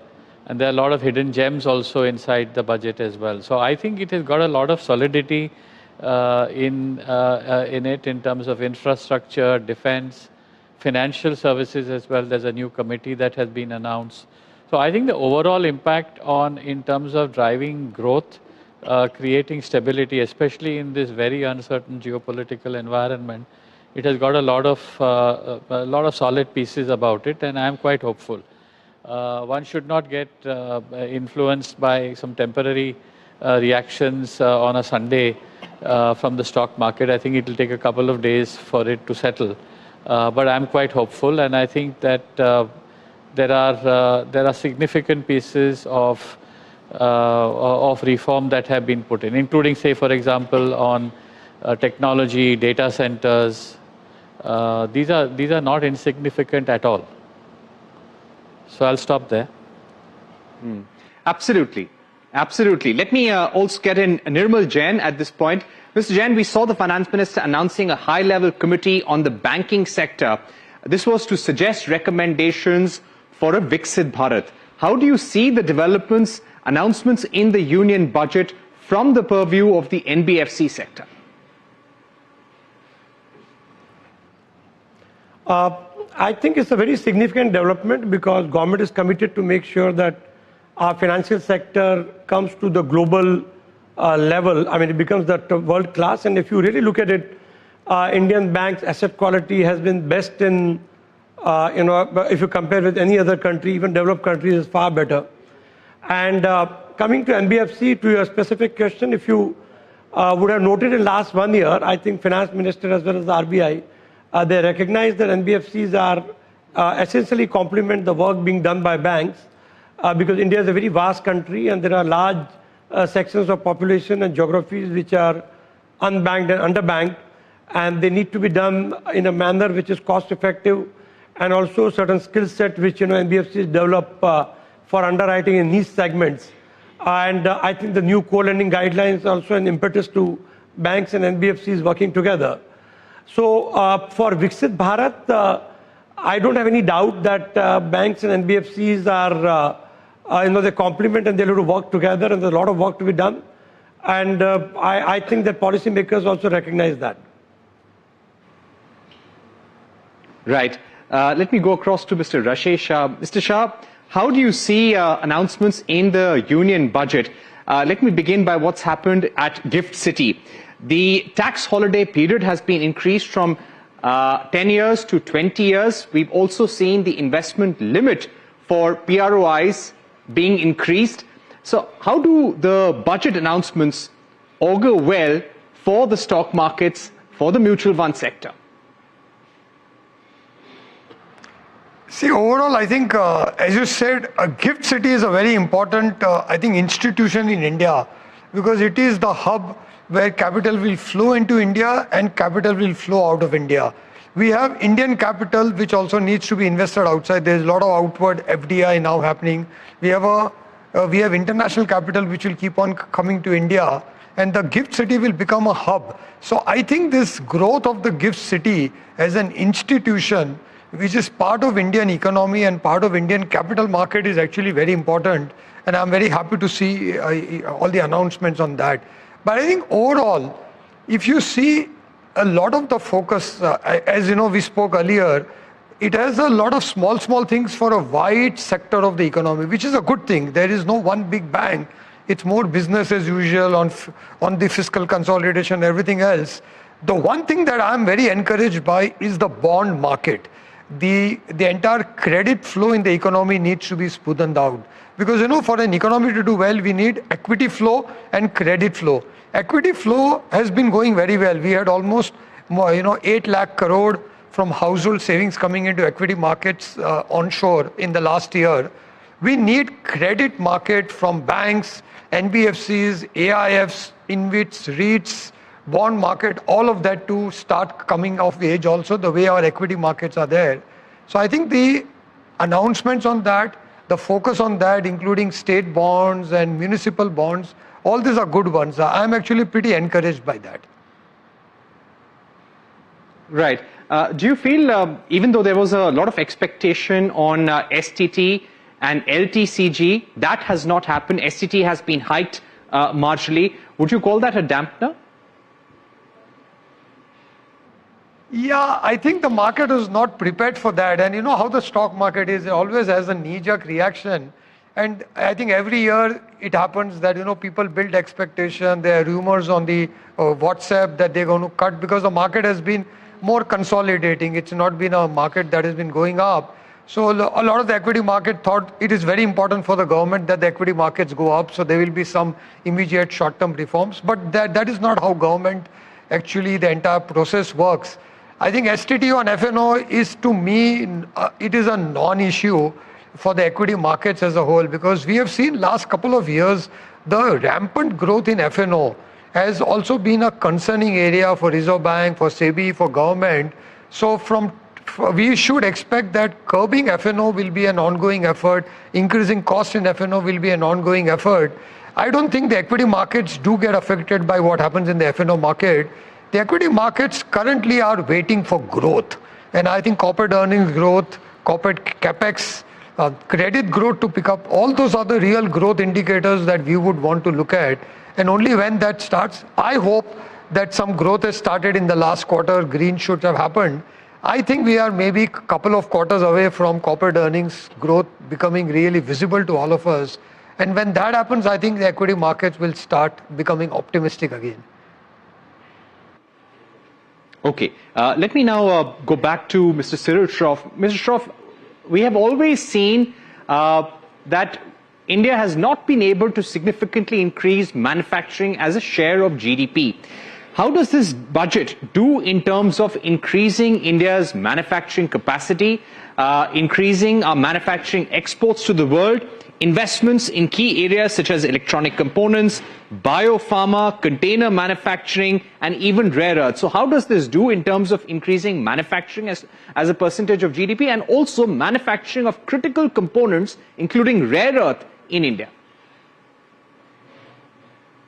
No, absolutely. And I think your question kind of answers itself in terms of the focus on all these sectors, whether it's on biopharma, biologics, rare earths. I think this continues a pre-existing theme of focusing on manufacturing, and this is what India needs for creating jobs. But the other thing which might have been missed out in terms of the narrative is services. I think this is also a very big services budget in terms of tourism, in terms of medical tourism, in terms of education, the six university centers that have been created. So you add all of that, I think it's a good balance between manufacturing and services as well. In fact, I thought the services exposure was even more so as well, which will create both jobs and prosperity. So I think it has been a very smart move in terms of balancing both. So manufacturing is a pre-existing theme, and it got stronger with a special focus. But the new addition at scale is is services. Right. Do you feel that the kind of announcements we've seen on services, that is going to really complement the FTAs that will come into effect this year? EFTA is already in effect. We will see the UK and the European Union FTAs coming into effect later this year or early next year. So combined with the FTA push and the push for services, do you think services exports could see a good increase in calendar year 2027? I think so, because I think we've moved away, thanks to everything that's happening outside, from a multilateral system, and it's now, I think India has also chosen to have many FTAs individually with major economies as well. So I think that is the modus operandi that India has chosen, and it's quite powerful. I think services will be a very important part of it. So for example, let's take the EU, which has been recently signed. I think the services and movement of personnel is going to be a very big part of it, and I think it's going to help both markets significantly after we go through the process. So I think that's a big one.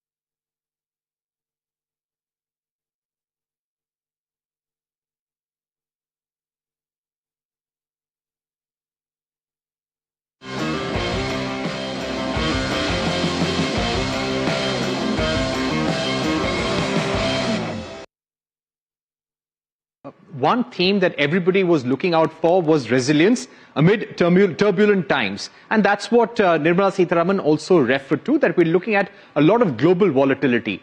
And therefore, the concentration, the emphasis on manufacturing and also customs duty reduction, an extension of customs duty exemption on several critical areas, including capital goods in certain sectors. How do you see that push? And do you think this focus on exports and FTAs while rejigging customs duties, extending customs duty exemptions, that's going to help the export growth? Yeah, these are very positive steps. And at this point in time, India needs to narrow the trade deficit and focus on currency. And also capital goods and infrastructure, they always need support. They will create jobs, they will create long-term growth, they will sustain long-term growth. And I think there's a very welcome focus on semiconductors, for which 40,000 crore rupees have been allocated, the 20,000 crores for carbon-free and tourism. So these are very positive steps from the economy's point of view. I think, and as you said, customs duty exemption time extension, I mean, this is also very positive, very welcome, and was expected by the industry. So from the manufacturing point of view, although see, today manufacturing contributes relatively small part of the economy. So I think 2/3 of the economy is now services, and manufacturing is just about 1/6. But it's still important to create jobs, that is one.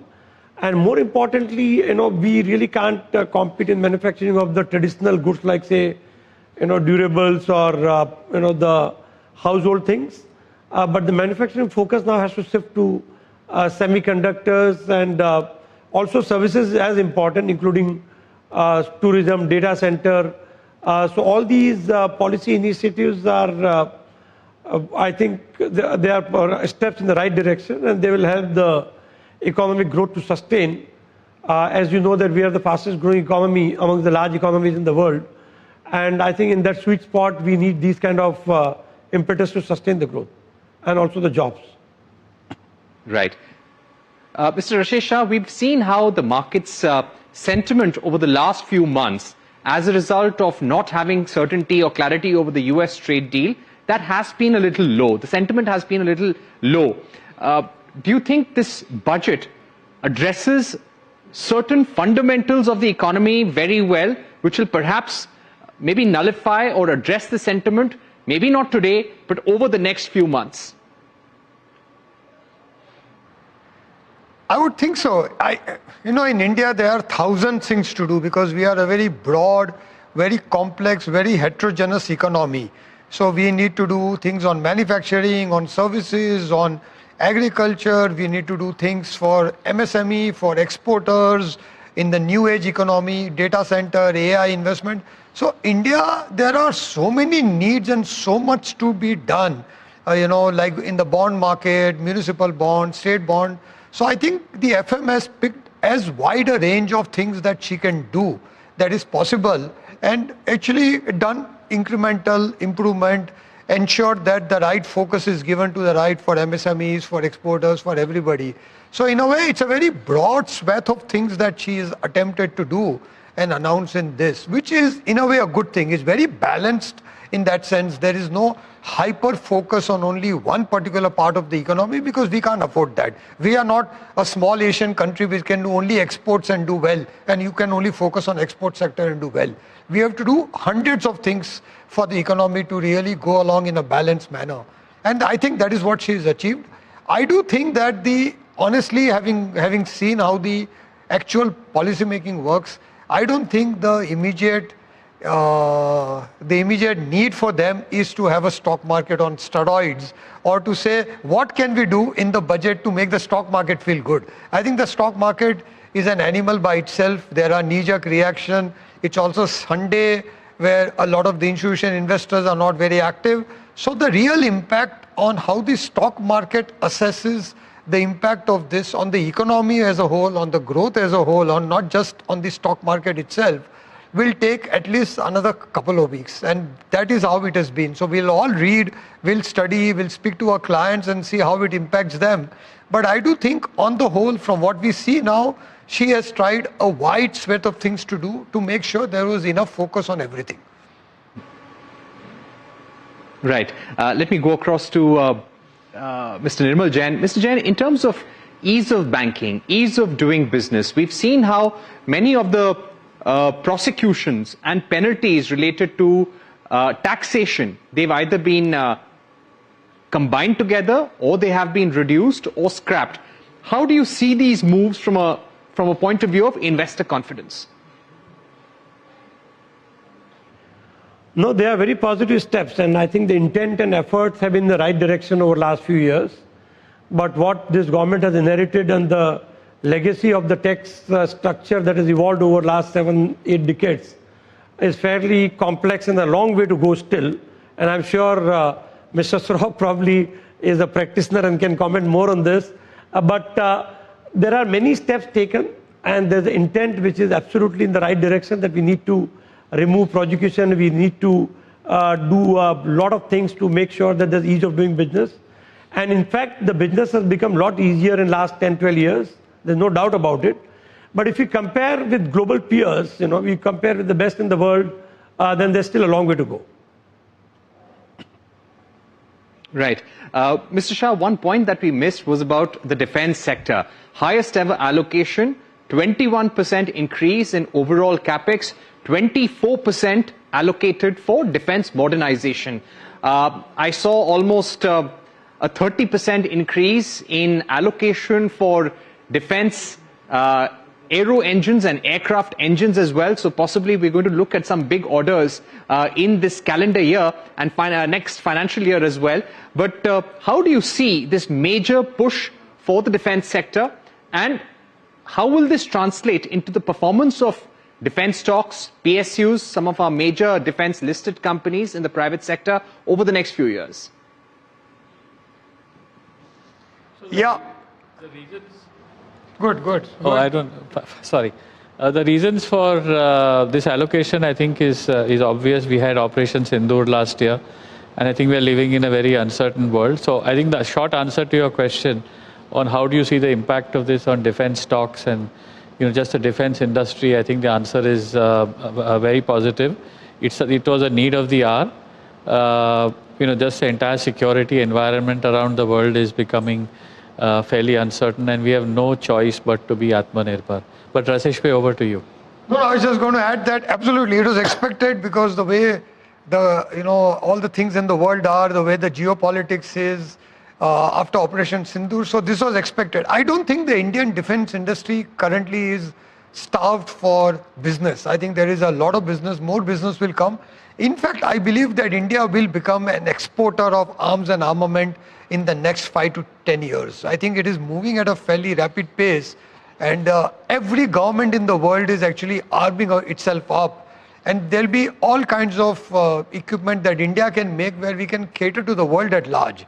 So I do think defense is a big theme for a lot of investors. That will continue to be. The budget has only highlighted that, has only underscored that.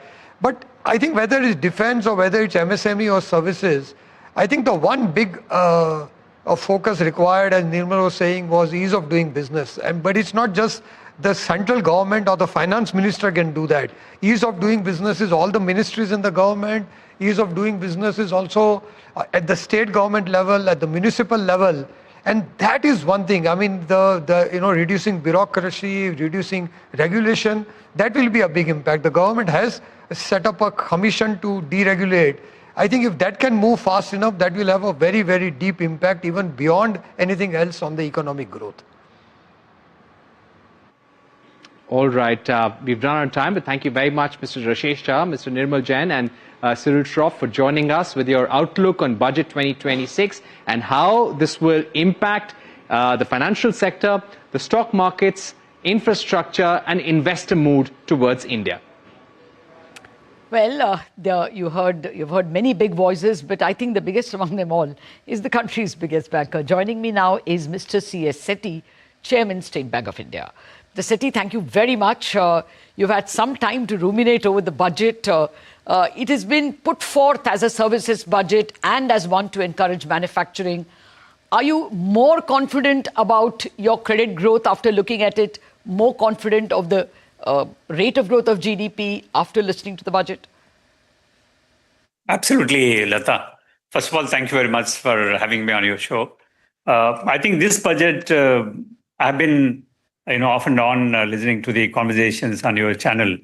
I think most of you have brought out the essence of this budget, and it was very clearly presented by several people that is services and manufacturing, which are focus areas, and rightly so. And services, both in terms of contributing to the domestic economy as well as contributing to the exports, have been playing a very significant role. And manufacturing, both from the Atmanirbhar point of view as well as job creation point of view. I think this manufacturing also has been very critical. So these two are critically focused in the budget. And what we have seen is that overall, as we have given the guidance earlier also, there have been an uptick on the corporate credit. And I assume that the announcements, the next fiscal also will contribute to significant addition in the credit growth, both in terms of the large corporate, because most of the sunrise sectors which have been focused attract capital from the large corporates. Yeah. And the projects will be mostly taken up by them. And MSME, growth fund and micro fund, which have been announced, would spur the growth of MSME credit too. Okay. No, there's no taking away from the fact that the government has touched all the right sectors which need a push, even the advanced cutting edge ones and the bottom of the pyramid where vulnerability is high. There's no taking away from that. So, but there is, there are those small fears, or some of them even large. For instance, cost of credit, 17.2 trillion gross borrowing, the market was not prepared for that. My poll threw up 16.2 trillion as a likely expectation. Some went up to 16.5, but 17.2 is an outlier number. That will push the cost of credit for everyone. Is that a worry? So my information from my team says that we need to wait for the buyback, which is outside the budget announcement. If you see last year also, we almost had 80,000 crores buyback, yes, which is outside the budget announcement. So I think the number need to be adjusted for potential buybacks, and that could be a modest number. And the another thing, what we have also seen that most of the numbers, both on the revenue side and as also the borrowing side, seem to be conservative. That means on the revenue side, the estimates seem to be conservative. On the borrowing side, on the higher side, the conservatism is shown. So the uptick is also coming from the T-bill. Yeah. And we have seen many a time T-bill announcements are made, but T-bill was not actually utilized. Yeah. So it is too early. I think let us digest these numbers and also hear from the policymakers tomorrow. I think most of them will come back onto the public forum, and we will hear more details on them. I'm not rushing towards any conclusion in terms of either yields moving up or in terms of the crowding out impact of the public debt. No, you're absolutely right, sir. It's quite possible on February 6th, the RBI comes and says that they're going to be more generous with OMOs, or, they could even announce, as you say, about switches and buybacks. That is there. Yeah. But as of now, the few bond market participants who came on the channel are expecting yields to go up by about 5 basis points tomorrow, from 6.7 to 6.7. Yes, in the near term, till we get the clarity, probably there would be some moment on the yield side. Yes. Would you worry, therefore, that Q4 results can be kind of burnt by, frayed by, mark-to-market losses? I don't think so. I don't think so, unless there's a very high, unusual moment in the bond yields. Okay. If it is only 4 to 5 basis points, what you are mentioning, or the bond experts are mentioning, there need not be any real worry on the MTM losses. Okay. I want to ask you about the mother of all questions, the banking committee. But before that, a word on the rupee. Because of the incessant fall, there were expectations that the FPIs would be given some let-off on taxes. There were various things expected.